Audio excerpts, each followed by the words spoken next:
Israel में बड़ा डर बैठ गया है कि अगर ईरान का बस चला तो वो इस युद्ध से कभी बाहर नहीं निकल पाएगा। ईरान ने अब एक ऐसी बड़ी तैयारी कर ली है जिसके आगे इजराइल और अमेरिका दोनों की फौज बुरी तरह हार सकती है। इजराइल में इसे ईरान का छुपा हुआ हमला कहा जा रहा है।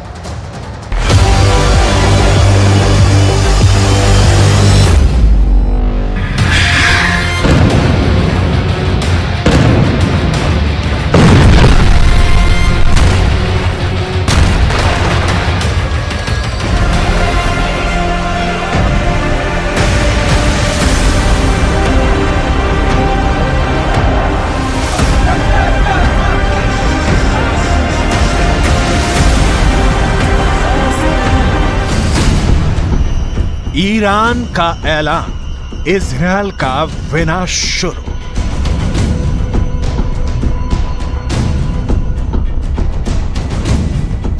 गाजा में भयंकर नरसंहार का बदला अब ईरान लेगा।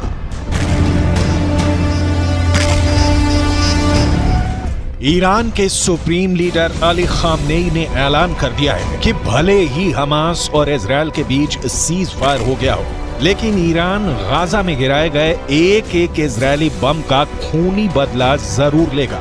ईरान ने यहां तक धमकी दी है कि वो इजरायल और अमेरिका को किसी भी कीमत पर नहीं बख्शेगा और अब इजरायल पर भीषण हमले शुरू हो चुके हैं।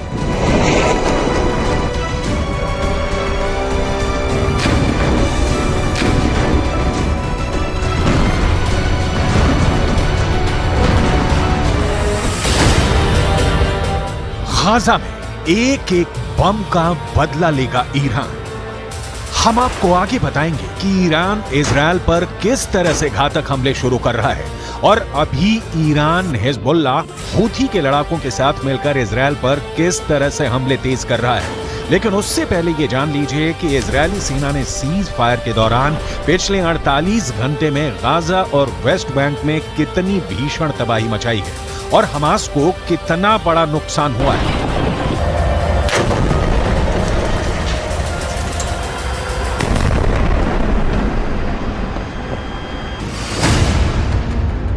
इजरायल सुरक्षा बलों यानी आईडीएफ ने दावा किया है कि पिछले 24 घंटे में हमास के नौसेना बल के कमांडर को उसने मार डाला है। Commander Umar Abu Jallah Hamas की नौसेना बल में एक सीनियर कमांडर था। कमांडर उमर अबू जल्लाह को इजरायली सेना ने हवाई हमले में मारा है। अब तक हमास के 70 से ज्यादा कमांडर मारे जा चुके हैं। कमांडर उमर अबू जल्लाह से पहले दक्षिणी खान यूनुस बटालियन के कमांडर बिलाल अल कीदरा मारा गया था, जबकि उससे पहले कमांडर अयमन नोफेल और मेजर जनरल जियाद मोहिसेन भी मारे जा चुके हैं। जबकि हमास कमांडर मुराद अबू मुराद, अली कादी और मोहम्मद कटमश को भी आईडीएफ मार चुकी है।